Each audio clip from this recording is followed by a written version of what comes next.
Good morning students. कल हमने दीर्घोत्तरी का पहला प्रश्न किया था। आज हम यहाँ पर दूसरा प्रश्न देखते हैं। तो हमारा जो दूसरा प्रश्न है वो है मृदा अपरदन के कारण, किन कारणों से मृदा का अपरदन होता है और किस तरह से हम कौन से तरीके अपना करके उसकी रक्षा कर सकते हैं। तो आइए जानते हैं पहले कारण। पहला जो कारण है वह है वन विनाश। हम इसको पॉइंट में भी बना सकते हैं, वन विनाश। तो निरंतर जनसंख्या वृद्धि हो रही है। जनसंख्या वृद्धि के कारण कृषि भूमि का विस्तार किया जा रहा है। इमारती लकड़ी की मांग बढ़ती जा रही है। इन सभी मांगों की पूर्ति करने के लिए वन का विनाश किया जा रहा है। अंधाधुंध कटाई वनों की हो रही है, जिसके कारण पानी को नियंत्रित करने की शक्ति कम हो गई है और हमारी जो भूमि है उसका कटाव बढ़ गया है। तो पहला मृदा अपरदन का कारण है वनों का विनाश। ठीक है। दूसरा वन विनाश का कारण क्या है? अत्यधिक पशुचारण। ग्रामीण क्षेत्रों में पशुपालन किया जाता है, तो अत्यधिक मात्रा में पशुओं को बिना रोक टोक के, बिना नियंत्रण के जो है जंगलों में घुसने दिया जाता है, जिससे वहाँ की घास जो है वो तो खाते ही हैं, साथ में जो लताएं हैं, बेलें हैं, उनको भी नुकसान पहुँचा जाता है। और उनके जो खुर होते हैं पशुओं के, उनसे भी वहाँ की जो ऊपरी परत है वो हट जाती है, जिसके कारण भूमि का कटाव होता है और मृदा अपरदन होता है। तो दूसरा जो कारण है मृदा अपरदन का वह है अत्यधिक पशुचारण। ठीक है। आइए तीसरा कारण जानते हैं। तो तीसरा कारण है झूमिंग कृषि करना। ठीक है। हमारे देश में जंगलों में आदिवासी निवास करते हैं, तो वे क्या करते हैं? स्थानांतरित कृषि या झूमिंग कृषि करते हैं। इसमें होता क्या है स्थानांतरित कृषि में, झूमिंग कृषि में, कि एक जगह के जंगल में आग लगा देते हैं या उनको काट देते हैं और वहाँ पर खेत बना लेते हैं। उसके बाद में जब तक उर्वरक शक्ति उसकी बनी रहती है तब तक तो कृषि कार्य करते हैं। जब उसकी उर्वरक शक्ति कम हो जाती है तो उस स्थान को छोड़ करके यही प्रक्रिया दूसरे स्थान पर दोहराते हैं, जिससे दूसरे जंगलों को भी नुकसान होता है और इस तरह से जंगल के कम होने से भूमि कटाव की समस्या उत्पन्न हो जाती है। ये प्रमुख 3 कारण हैं हमारे, जिससे भूमि का कटाव होता है। अब जो चौथा कारण है वह है पवन द्वारा अपरदन। किसके द्वारा अपरदन? पवन के द्वारा अपरदन। अब गर्मी के दिनों में आपने देखा होगा धूल भरी आंधियाँ चलती है, बहुत तेज़ हवाएं चलती है। उससे क्या होता है कि ऊपर का जो परत है मृदा की, जो उपजाऊ मृदा है, उसका आवरण हट जाता है, क्योंकि वनस्पति पहले ही हट चुकी है। वनस्पति अगर होती तो उनकी जड़ों से वहाँ की मिट्टी बंधी रहती, लेकिन जब वनस्पति हट गई है तो उस मिट्टी को रोकने वाला कोई साधन नहीं है, जिसके कारण क्या होता है? वायु के द्वारा अपरदन होता है। अगला है भारी मात्रा में बारिश। जब बहुत ही मूसलाधार बारिश होती है तो मिट्टी जो है कुछ तो उसमें घुल जाती है खेतों की पानी के साथ, कुछ जो परतें हैं वह कट जाती हैं और जो नालियां हैं, नदियां हैं, वह भी आसपास के किनारों को काट करके और अपने साथ ले जाती है। इस तरह से भारी वर्षा के कारण भी जो है वो मिट्टी का कटाव, मृदा का अपरदन होता है। अब हम यहाँ पर पढ़ेंगे मृदा का संरक्षण। अभी हम लोगों ने जाना कि मृदा को नुकसान किन किन चीज़ों से होता है, अब उसकी रक्षा हम किस प्रकार कर सकते हैं। तो मृदा जो है वो हमारे लिए बहुत ही महत्वपूर्ण संसाधन है और इसका संरक्षण करना बहुत ही आवश्यक है। क्यों? क्योंकि बढ़ती हुई जो जनसंख्या है उसकी मांगों की पूर्ति अगर हमें करना है तो हमें कहीं ना कहीं मृदा को बचा कर रखना होगा। अगर मृदा बचेगी तभी फसल होगी, तभी लोगों को भोजन मिल पाएगा। लेकिन ये बात अभी मानव समझ नहीं रहा है। हमें उनको जागरूक करना है और मृदा संरक्षण किस प्रकार से हम कर सकते हैं, आइए उसके उपाय जान लेते हैं। तो सबसे पहला है वैज्ञानिक तरीकों को अपनाना कृषि के लिए। मिट्टी की उर्वरक क्षमता को बनाए रखने के लिए कैसे तरीकों को अपनाना? वैज्ञानिक तरीकों को अपनाना, पहला। दूसरा, रासायनिक उर्वरकों के साथ साथ जैविक खाद का भी प्रयोग करना। आज किसान हमारे जो उनके खेत है उसमें केवल रासायनिक उर्वरकों का उपयोग कर रहा है, जबकि हमें क्या करना चाहिए? रासायनिक उर्वरकों का भी उपयोग करना चाहिए, लेकिन साथ साथ जैविक खाद का प्रयोग भी करना चाहिए। 5, जो अगला है हमारा वृक्ष अधिक लगाना चाहिए, इससे भी हम मृदा अपरदन को रोक सकते हैं। उसके अलावा नदियों पर जो बांध बने हुए हैं, तो जगह जगह छोटे छोटे बांध बनाए जाने चाहिए बड़े बांध की अपेक्षा, जिससे क्या होगा, जो बहाव है, जो तीव्र प्रवाह है वह रुकेगा नदी का, और कटाव को रोकना संभव हो जाएगा। फिर जहाँ पर पर्वतीय भाग है वहाँ पर सीढ़ीनुमा खेती की जानी चाहिए। उसके बाद में खेतों में ऊंची ऊंची मेड़ें बनानी चाहिए, जिससे क्या होगा, उसकी मिट्टी अगर जल में घुलेगी तो भी बहकर अन्यत्र नहीं जाएगी। और जो ग्रामीण क्षेत्र है जहाँ पशुचारण किया जाता है वहाँ पर चारागाह का विकास किया जाना चाहिए। ये प्रमुख बिंदु है जिनको अपना करके हम क्या कर सकते हैं, मृदा का संरक्षण कर सकते हैं। आइए अब हम जानते हैं अगले प्रश्न के बारे में। हमारा जो अगला प्रश्न है वह है मृदा परिच्छेदिका।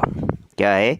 मृदा परिच्छेदिका का नामांकित चित्र बनाइए। नाम लेते हुए हम पढ़ चुके हैं कि मृदा परिच्छेदिका किसे कहते हैं, यानी जो मृदा की परतें एक के ऊपर एक जमा रहती है, उनके संगठित या असंगठित पदार्थों के परतों के समूह को ही मृदा परिच्छेदिका कहते हैं। आइए, सबसे ऊपर जो मृदा है जिसमें हमारी वनस्पति होती बढ़ती है उसे ऊपरी मृदा कहते हैं। इसमें ह्यूमस की मात्रा, खाद की मात्रा बहुत अधिक पाई जाती है।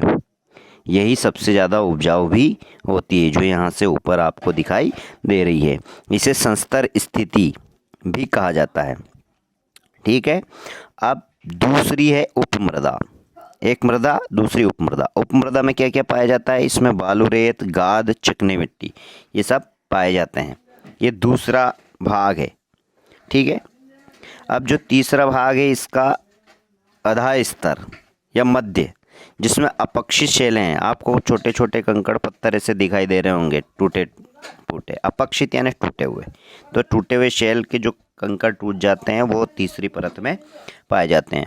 और चौथा और अंतिम जो है वह है हमारा आधारी शैल, यानी कि जो प्रमुख चट्टानी भाग है, आधारभूत, वह ये ना तो टूटी फूटी है, बड़ी बड़ी चट्टानें हैं ये पृथ्वी के अंदर, तो ये क्या है, आधारी शैलें हमारी कही जाती है।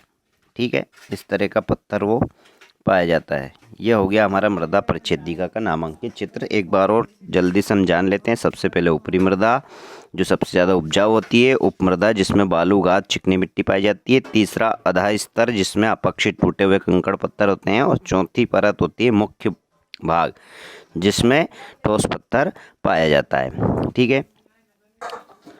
अब हम जानते हैं अगले प्रश्न के बारे में। हमारा जो अगला प्रश्न है वह है जल संसाधन के स्रोत, यानी जो भूमि पर मानव है उसको जल संसाधन किन किन स्रोतों से जल की प्राप्ति होती है, और जल का मानव जीवन में महत्व क्या है। तो सबसे पहले तो हम स्रोत जान लेते हैं, कौन कौन से स्रोत है। ठीक है। तो जल के 4 प्रमुख स्रोत हैं यहाँ। एक तो पृष्ठीय जल, भौम जल, वायुमंडलीय जल और महासागरीय जल। एक एक करके हम इनको जानते हैं। सबसे पहले हम जानकारी लेंगे पृष्ठीय जल। पृष्ठ यानी सबसे ऊपर, यानी खुली आंखों से जब हम धरातल को देखते हैं तो उसमें हमें नदियाँ, झीलें, छोटे बड़े जलाशय ये सब नज़र आते हैं, और उनका जो जल उसमें भरा रहता है वह भी हमें नज़र आता है। तो जब हमें खुली आंखों से धरातल के ऊपर जल भरा नज़र आता है, तो जहाँ वो जल भरा हुआ है, चाहे वो कुएं में भरा हो, नदियों में भरा हो, झीलों में भरा हुआ हो, वो कौन सा जल कहलाएगा? हमारा पृष्ठीय जल कहलाएगा। ठीक है। अब पृष्ठीय जल के प्रमुख स्रोत कौन कौन से हैं? तो पृष्ठीय जल के प्रमुख स्रोत नदियाँ, झीलें, तालाब, ये ऊपर। ठीक है। अब भारत का जो पृष्ठीय जल है 60% भाग 3 नदियों से प्राप्त हो रहा है, सिंधु, गंगा और ब्रह्मपुत्र नदियों से। ठीक है। भारत की प्रमुख नदियों और झीलों का विवरण भी यहाँ पर कुछ दिया हुआ है, कौन कौन सी झीलें और कौन कौन सी नदियाँ भारत में पाई जाती है, उनकी लंबाई भी यहाँ पर दी गई है। ठीक है। इसका भी आप अध्ययन करें। अब हमारे जो दूसरे नंबर का जल है वो भौम जल। नाम से स्पष्ट हो रहा है, भूमि को खोदकर प्राप्त किया जाने वाला जल। तो जब वर्षा होती है तो उसका 60% जो पानी है उसको भूमि के अंदर सोख लिया जाता है। जिसको बाद में हम कृषि और वनस्पति उत्पादन में काम में लेते हैं। बहुत ही योगदान है इसका। तो आइए अब हम जानते हैं कि कैसे उसको प्राप्त कर सकते हैं, कहाँ वो पाया जाता है। तो जो अभेदी चट्टानें हैं धरातल के नीचे, वहाँ पर ये पहुँच करके एकत्रित हो जाता है, जिसे कुओं के माध्यम से, ट्यूबवेल के माध्यम से धरातल के ऊपर लाया जाता है। अब ये काम में क्या आता है? तो काम में ये कृषि भूमि में, सिंचाई में, बागवानी में, उद्योगों में, इन सब में काम इसको लिया जाता है। देश के भौमजल का वितरण बहुत ही असमान है। हर जगह भौमजल नहीं पाया जाता है। समतल मैदानी भाग भौमजल की मात्रा अधिक पाई जाती है, क्योंकि यहाँ पर नदियाँ भी अधिक है। जहाँ पर नदियाँ अधिक होगी वहाँ तो वैसे ही पानी अधिक रहेगा। तो समतल मैदानी भागों में भौमजल की उपलब्धता ज़्यादा पाई जाती है, जबकि दक्षिण भारत की अगर बात करें तो यहाँ भौमजल की कमी पाई जाती है। ठीक है, ये दो प्रकार हो गए हमारे भौमजल। तीसरा हमारा वायुमंडलीय जल। अब वायुमंडल में जल कैसे रहेगा? तो आपने वाष्पोत्सर्जन क्रिया के बारे में पढ़ा होगा। जब वर्षा का जल पृथ्वी पर आता है, सूर्य का प्रकाश उस पर पड़ता है, पानी गर्म होता है, वाष्प भाप बन करके वापस वायुमंडल में चला जाता है। इसका उपयोग मानव नहीं कर सकता, ये हमारे किसी काम का नहीं है। चौथा है महासागरीय जल। अब जो महासागरीय जल है वह भी देश के, अब अगर भारत की बात करें हम, तो दक्षिण पश्चिम, दक्षिण पूर्व में बात करें तो अरब सागर हमारे पाया जाता है। फिर पूर्व में बंगाल की खाड़ी, दक्षिण में हिंद महासागर। ये इसमें अब क्या क्या उपयोग में लाते हैं हम? तो परिवहन के लिए और मत्स्य उद्योग के लिए इसको काम में लाया जाता है। तो वायुमंडलीय जल का उपयोग नहीं करते हैं, लेकिन महासागरीय जल का हम परिवहन और मत्स्य उद्योग में उपयोग करते हैं।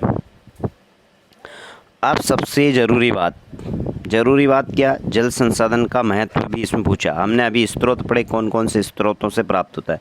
अब इसका महत्व क्या है मानव के लिए? तो मानव शरीर के लिए जल बहुत ही आवश्यक है। इस आवश्यकता की पूर्ति के लिए जल का उपयोग पीने के पानी के लिए किया जाता है।